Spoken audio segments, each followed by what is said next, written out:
नबी अकरम हजरत मोहम्मद सल्लल्लाहु अलैहि वसल्लम की विलादत से पहले अरब का माहौल जुल्मत और जहालत में डूबा हुआ था। उस जमाने को जाहिलियत का दौर कहा जाता है, जहां औरतों की इज्जत महफूज न थी, बेटियों को जिंदा दफन कर दिया जाता और गुलामी व बेहयाई आम हो चुकी थी। खाना काबा, जो असल में अल्लाह का घर था, उसके अंदर 360 बुत रख दिए गए थे। दिलों से रहम, मोहब्बत और इंसाफ खत्म हो चुका था। इन्हीं दिनों मक्का में मुख्तलिफ कबीलों के लोग, यहूदी और ईसाई भी रहते थे, लेकिन मुशरिकीन की तादाद और असर सब पर गालिब था। ऐसे हालात में कुरैश कबीले के सरदार हजरत अब्दुल मुत्तलिब, जो कि नबी अकरम सल्लल्लाहु अलैहि वसल्लम के दादा थे, मक्का के रहनुमा बने। वे अपनी बुर्दबारी और दिलेरी की वजह से पूरे शहर में इज्जत की निगाह से देखे जाते थे। फिर 570 ईस्वी का वह वक्त आया जब दुश्मन फौज मक्का की तरफ बढ़ी। उस जमाने में नबी करीम सल्लल्लाहु अलैहि वसल्लम के दादा हजरत अब्दुल मुत्तलिब मक्का के सरदार थे। लोग खौफ के मारे अपने घर बार छोड़ने लगे, क्योंकि उनके पास इतनी ताकत न थी कि दुश्मन का मुकाबला कर सकें।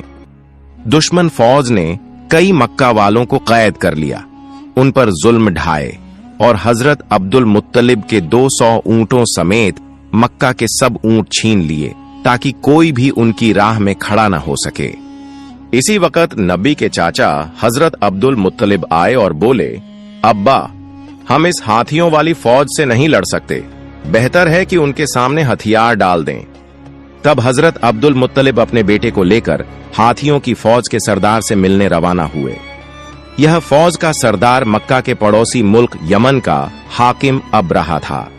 वह बड़ा ताकतवर, असरदार और घमंडी शख्स था।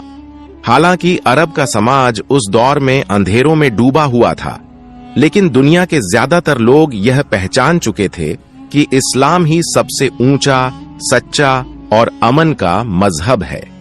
इसी वजह से मुख्तलिफ इलाकों के लोग इस्लाम कबूल कर रहे थे और काफिलों की सूरत में हज के लिए मक्का आते थे। इस्लाम और खाना काबा की यह शोहरत देखकर अब्रहा ने अपनी ताकत के सहारे यमन की रियासत सना में खाना काबा जैसा एक गिरजाघर तामीर किया, क्योंकि वह चाहता था कि लोग ईसाई मजहब अपनाएं और उसके बनाए हुए गिरजे में इबादत करें। मगर जब अब्रहा ने देखा कि उसकी यह ख्वाहिश पूरी नहीं हो रही, तो वह बेहद गुस्से में आ गया और उसने फैसला कर लिया कि वह खाना काबा को ढा देगा। फिर अब्रहा 600 सिपाहियों और 13 हाथियों के साथ मक्का की तरफ रवाना हुआ। इसी वक्त हजरत अब्दुल मुत्तलिब उसके पास पहुंचे और बोले, मैं तुम्हें आगाह करता हूं, जिस घर को तुम गिराना चाहते हो वह अल्लाह का घर है, इसीलिए इस खतरनाक इरादे से बाज आ जाओ। लेकिन अब्रहा ने उनकी बात सुनने से इनकार कर दिया। तब हजरत अब्दुल मुत्तलिब ने कहा, मेरे ऊंट मुझे वापस कर दो। ये सुनकर अब्रहा हैरान हुआ और बोला, मैं तुम्हारे पवित्र इबादत गाह को गिराने आया हूं, जहां तुम्हारे बुजुर्ग पूजा करते रहे हैं। इससे तुम्हारी इज्जत और पहचान मिट्टी में मिल जाएगी, मगर तुम्हें इसकी कोई फिक्र नहीं। तुम तो सिर्फ अपने ऊंट लेने आए हो। इस पर हजरत अब्दुल मुत्तलिब ने जवाब दिया, मैं अपने ऊंटों का मालिक हूं, इसलिए उन्हें लेने आया हूं, लेकिन इस मक्का और खाना काबा का असली मालिक अल्लाह है, और मुझे यकीन है कि अल्लाह खुद ही किसी न किसी तरह अपने घर की हिफाजत फरमाएगा। फिर अब्रहा ने हजरत अब्दुल मुत्तलिब को उनके ऊंट लौटा दिए और वह अपने घर लौट आए। अगले दिन सुबह अब्रहा अपनी हाथियों वाली फौज के साथ मक्का में दाखिल होने के लिए बढ़ा, लेकिन जैसे ही हाथी खाना काबा की हद में पहुंचे, वे आगे बढ़ने को तैयार न हुए। ऐसा मालूम होता था जैसे उनके पैर पत्थर के हो गए हों। अब्रहा और उसके सिपाही चालाकी से जबरदस्ती हाथियों का रुख मोड़ने लगे। वे हाथियों को तरह तरह के लजीज खाने खिलाते और फिर वही खाने की चीजें खाना काबा के सामने फैला देते, ताकि हाथी लालच में आकर दोबारा उस तरफ बढ़ें। उधर हजरत अब्दुल मुत्तलिब बहुत परेशान और बेचैन थे। दिल बेहद भारी था और आंखों में फिक्र। वह खाना काबा की तरफ आए। खाना काबा के दरवाजे पर एक मजबूत जंजीर लगी हुई थी। हजरत अब्दुल मुत्तलिब ने उस जंजीर को मजबूती से पकड़ लिया और अपना सर दरवाजे पर रख दिया। फिर उन्होंने अल्लाह ताला से गिड़गिड़ाते हुए दुआ की, ऐ अल्लाह, ये घर तेरा है और इसकी हिफाजत की जिम्मेदारी भी तेरी है। हम तो सिर्फ तेरे बंदे हैं, हमारे बस में कुछ भी नहीं। अब तू ही अपने घर की हिफाजत फरमा। दुआ करते करते हजरत अब्दुल मुत्तलिब की आंखों से आंसू बहने लगे। तभी अचानक उन्होंने आसमान से एक अजीब सी आवाज सुनी। वे धीरे धीरे आगे बढ़े और जैसे ही नजर उठाई तो देखा कि आसमान से सैकड़ों अबाबील परिंदे मक्का की तरफ उड़ते चले आ रहे हैं। हजरत अब्दुल मुत्तलिब हैरत से उन परिंदों को देखते रहे और दिल में सोचने लगे, शायद यह अल्लाह की तरफ से भेजी गई रहमत है जो आज खाना ए काबा को बचाने आई है, वरना इतने सारे अबाबील यहाँ क्यों आते। हर अबाबील के पास 3-3 कंकरियां थीं, एक उनकी चोंच में और 2 उनके पंजों में। हजरत अब्दुल मुत्तलिब ने देखा कि सब अबाबील परिंदों ने खाना ए काबा के चारों तरफ घेरा बना लिया है, यहाँ तक कि वे तवाफ करने लगे। उस वक्त हजरत अब्दुल मुत्तलिब को पूरा यकीन हो गया कि आज दुनिया की कोई ताकत खाना ए काबा को नुकसान नहीं पहुंचा सकती। फिर अचानक सब अबाबील परिंदे तेजी से अब्रहा की हाथियों वाली फौज और उसके सिपाहियों पर टूट पड़े। अब्रहा के सिपाही इन परिंदों को देखकर बेहद डर गए और भागने लगे, मगर तब तक सब अबाबील अपनी चोंच और पंजों में मौजूद कंकरियां उन पर बरसाने लगे, मानो आसमान से पत्थरों की बारिश हो रही हो। यह मंजर देखने में आया कि हर कंकरी सिपाहियों के जिस्म को चीरकर आर पार हो रही थी। चंद लम्हों में पूरी फौज तबाह हो गई, यहां तक कि अब्रहा भी वहीं हलाक हो गया। अल्लाह ताला ने उन काफिरों को पूरी तरह मिटा दिया। यह अल्लाह रब्बुल आलमीन की कुदरत थी कि उन्हीं छोटे छोटे पत्थरों के जरिए 60,000 सिपाही और 13 हाथी हलाक कर दिए गए। यह वाकया कुरान पाक की सूरत उल फैल में बयान हुआ है, जहां अल्लाह ताला फरमाते हैं, क्या तुमने नहीं देखा कि तुम्हारे रब ने हाथी वालों के साथ क्या मामला किया? क्या उसने उनकी चालाकी को नाकाम नहीं कर दिया? और इसके नतीजे में वह फौज ऐसी हो गई जैसे कुचला हुआ सूखा तिनका। इसी तरह उस दिन अल्लाह ताला ने खाना ए काबा की हिफाजत फरमाई। इस वाकये के लगभग 2 महीने बाद एक रात एक अजीब और रूहानी मंजर पेश आया। मक्का के लोग अपनी अपनी मशगूलियत में लगे हुए थे। उसी रात नबी करीम सल्लल्लाहु अलैहि वसल्लम के दादा हजरत अब्दुल मुत्तलिब खाना ए काबा की छत पर खड़े थे कि अचानक उनकी नजर आसमान पर एक नूरानी रोशनी पर पड़ी। ऐसी तेज और चमकदार रोशनी जो पूरे अरब पूरब के इलाकों और फिर पूरी दुनिया में फैल रही थी। यह मंजर देखकर हजरत अब्दुल मुत्तलिब हैरत से भर गए और तेजी से नीचे उतरे। जब वे खाना ए काबा के अंदर पहुंचे तो देखा कि वहां मौजूद 360 बुत जो मुख्तलिफ बुत परस्तों ने रखे थे, अपने आप गिरकर टुकड़े टुकड़े हो रहे हैं। वे बाहर निकले तो उन्होंने एक और अजीब नजारा देखा। कूफा और शाम के दरमियान पानी का बहाव शुरू हो चुका था, जबकि कई सालों से वहां पानी का नामो निशान तक नहीं था। इसी वक्त उनकी नजर अपने घर की तरफ पड़ी। उन्होंने देखा कि उनके घर से एक अजीब और दिल को छू लेने वाली रोशनी निकल रही है, ऐसी रोशनी जो उन्होंने अपनी जिंदगी में कभी नहीं देखी थी। हजरत अब्दुल मुत्तलिब धीरे धीरे घर की तरफ बढ़ने लगे। सुबह होने ही वाली थी। दाई शिफा ने खुशी से दरवाजा खोला और दौड़ती हुई हजरत अब्दुल मुत्तलिब के पास पहुंची। जैसे ही उन्होंने कहा, ए अब्दुल मुत्तलिब, तुम्हें पोते की खुशखबरी हो। उनकी आंखों से आंसू बहने लगे और जैसे ही दरवाजे के करीब पहुंचे, देखा कि बीबी आमिना की गोद में एक नूरानी बच्चा मौजूद है, जिसके जिस्म से असाधारण रोशनी फैल रही है।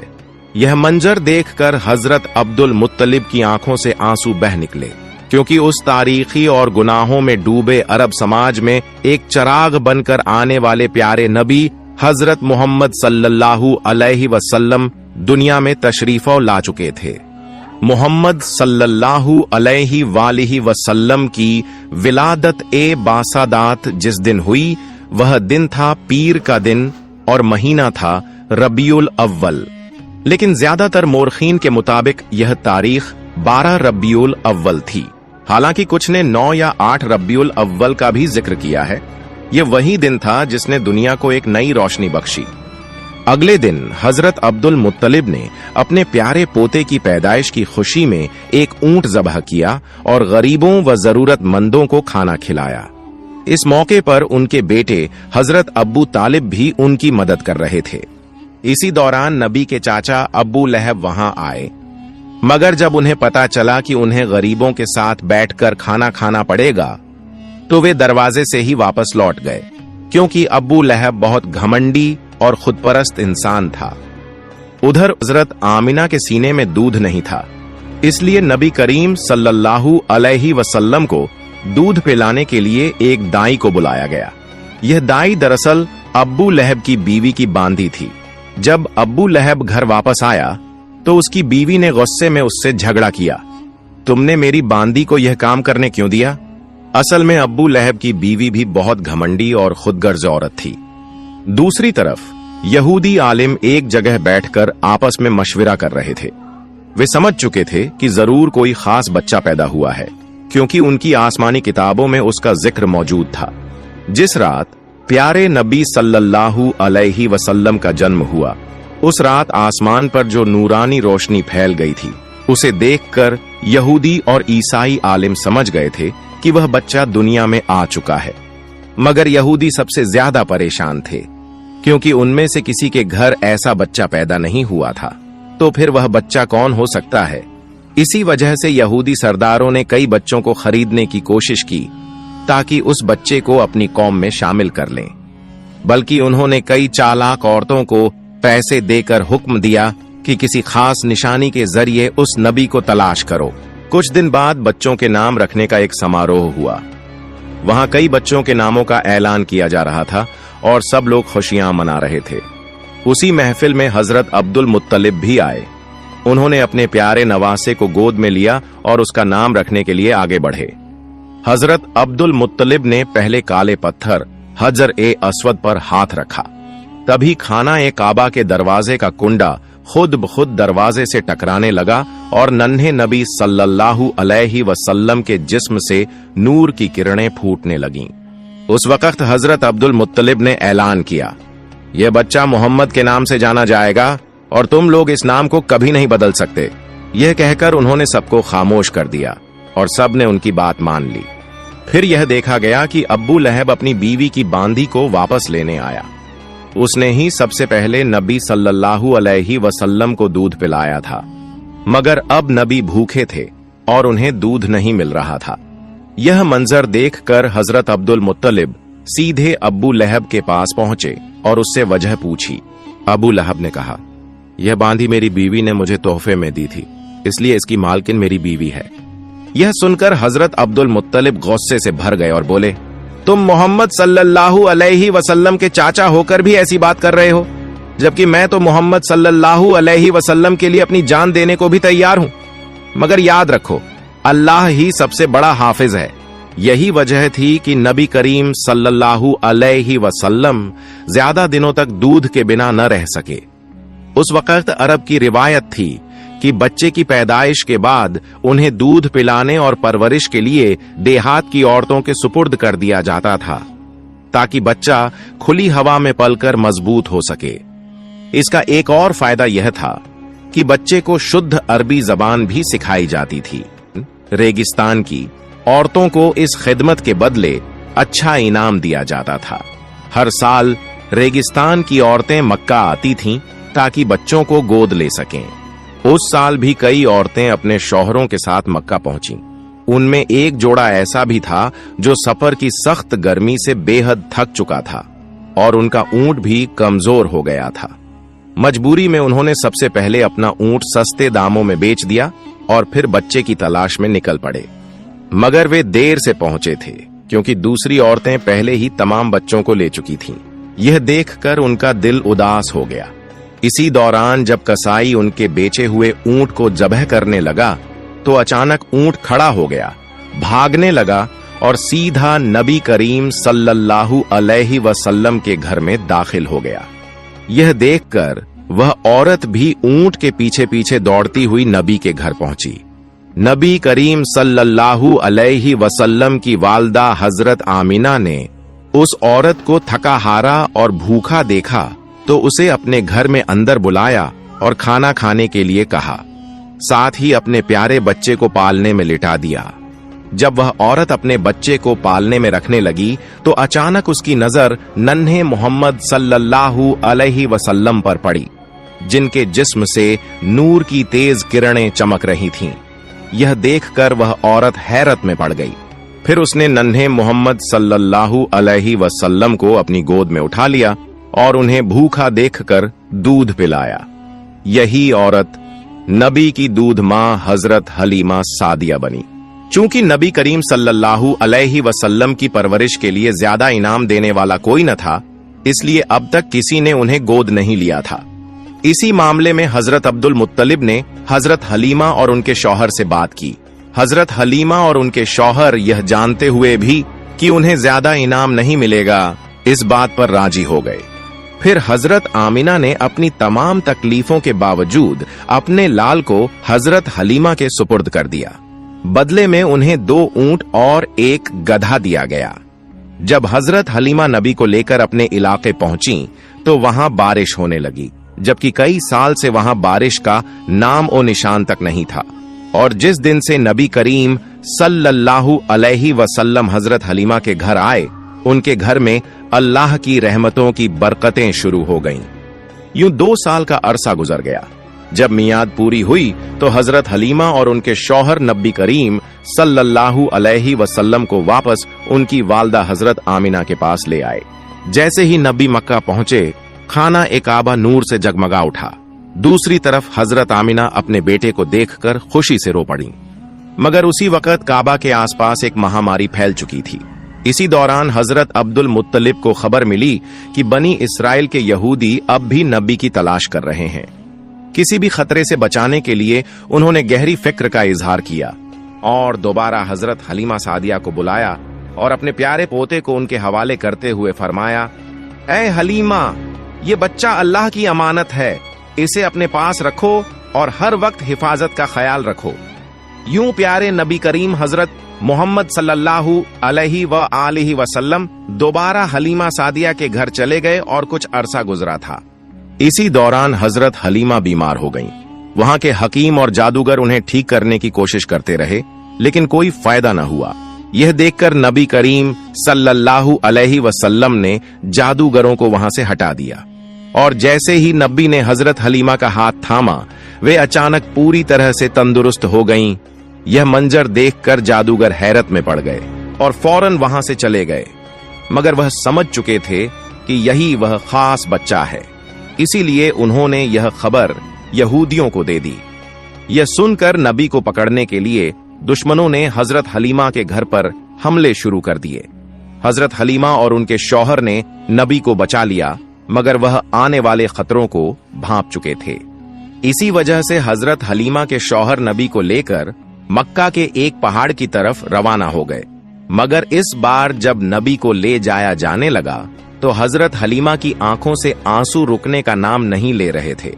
जब हजरत अब्दुल मुत्तलिब को यह खबर मिली तो वह फौरन नबी के पास पहुंचे और फिर नबी के साथ एक गौफा में तकरीबन 1 साल गुजार दिया। जब नबी वहां मौजूद थे तो पूरा वीरान रेगिस्तान जिंदगी से भरपूर हो गया था।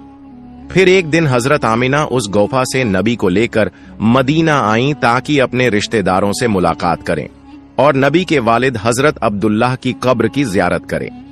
असल में नबी करीम मोहम्मद सल्लल्लाहु अलैहि वसल्लम की पैदाइश से 2 महीने पहले हजरत अब्दुल्लाह तिजारत के सिलसिले में मदीना आए थे, जहां वह बीमार हो गए और उनका इंतकाल हो गया। इसीलिए मदीना में ही उन्हें दफन किया गया था। हजरत आमिना यहीं बैठकर नबी को उनके वालिद के बारे में बताती और कुछ वक्त नबी के साथ गुजारती। मगर सिर्फ 2 महीने बाद हजरत आमिना अचानक बीमार हो गईं और उसी बीमारी की हालत में मदीना से वापसी के दौरान रास्ते में ही हजरत आमिना का भी इंतकाल हो गया। इस तरह सिर्फ 6 साल की उम्र में ही पैगंबर मोहम्मद सल्लल्लाहु अलैहि वसल्लम यतीम हो गए।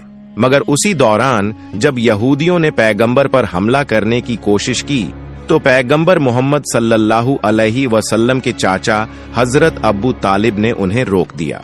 उसके बाद हजरत अब्बू तालिब पैगंबर मोहम्मद सल्लल्लाहु अलैहि वसल्लम को लेकर मक्का लौट आए और उन्हें उनके दादा हजरत अब्दुल मुत्तलिब के सुपुर्द कर दिया।